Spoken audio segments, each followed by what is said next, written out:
Well, Great British Bake Off star Dame Prue Leith is a passionate advocate for assisted dying, which at the moment remains illegal in Britain. Her son, the Conservative MP Danny Kruger, completely disagrees. He spoke out recently in Parliament against assisted dying in a debate which was held after a petition reached 100,000 signatures. Over half the people in other countries where assisted dying is legal choose it because they feel they are a burden to their families. Tragically, a lot also say that they are lonely. Isn't this terrible? People getting the state to help to kill them because they don't want to be a burden on a family that never visits them. Talk to any hospice manager about relatives and they will quietly confirm it. There are a lot of people who want granny or grandpa to hurry up and die.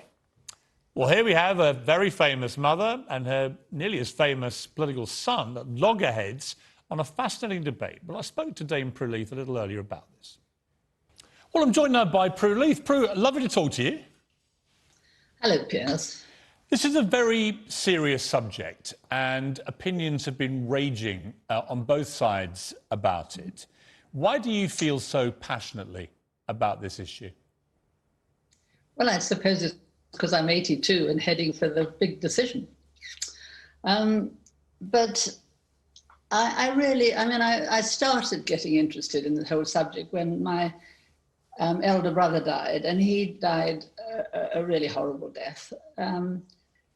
And recently my younger brother died, and he died at home with his family around him, and he didn't have assisted suicide because he didn't need it, but he had the sort of death that I think that people who want assisted suicide would dearly love to have, you know, at home, their own bed, surrounded by their family. What is very interesting, Prue, is that in many states in America, including California and New Jersey, Washington, Vermont, in many of those states, assisted suicide is completely legal. It's legal in many parts of Australia.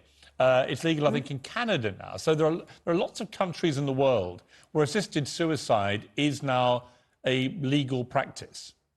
And what's more, it's being, you know, it looks as if as if Jersey, Scotland will get there before us. I mean, it's only the UK government that has been so dilatory. To play devil's advocate for a moment, there are reports out of Oregon, for example, where 53% of patients who were helped to die gave as a reason that they were a burden on family, friends and carers, rather than citing pain or fear of pain. Are you concerned about that part of it? Yes, I think that, first of all, I think it's a legitimate reason.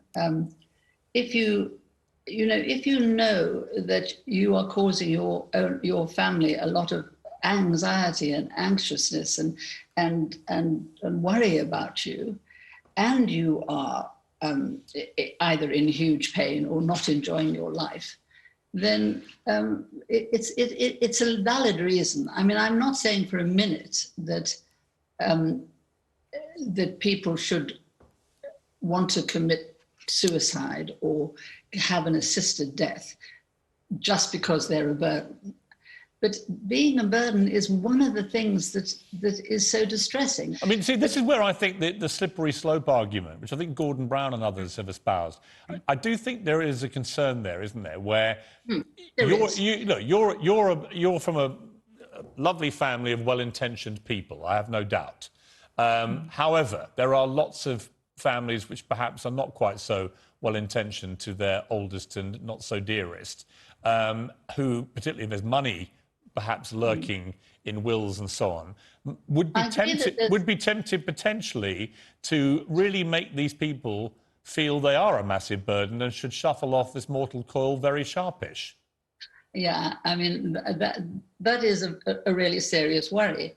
I mean, first of all, I think we have to have enough safeguards to be absolutely certain that this is the patient or the person's real choice and that they're not being in any way coerced. And there are ways to do that, but it does require, you know, a lot of interviews and care.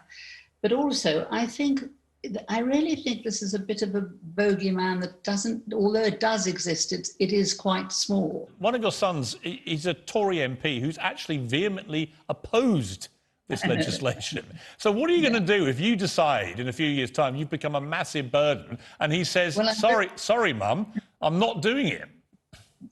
Well, that's going to be a real problem because we are devoted to each other, and he has generally very principled objections.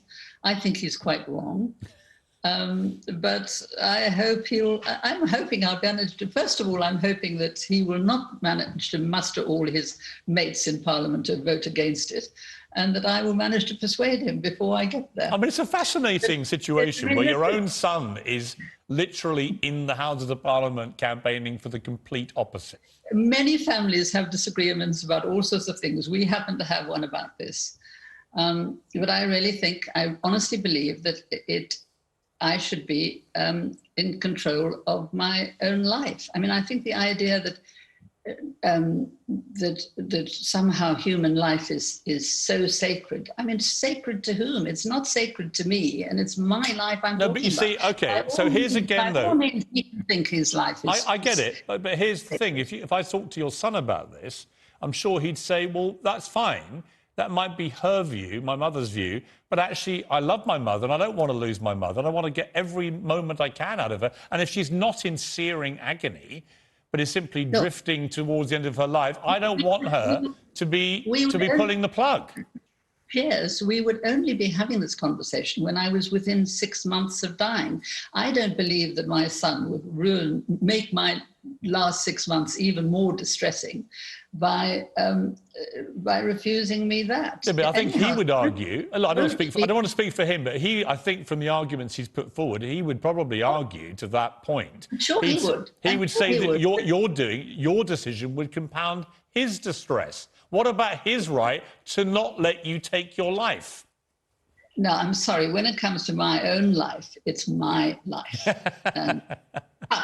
Tough. He's going to lose me within 6 months anyway.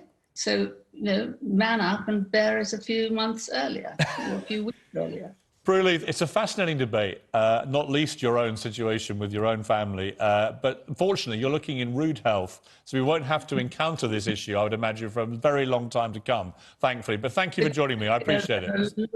There are so many people who are not in rude health, and we need to think about them. Yeah, we do. It's an interesting debate. And as you say, most of the public are with you, not your son. Yeah. Prue, great to talk to you. Bye-bye.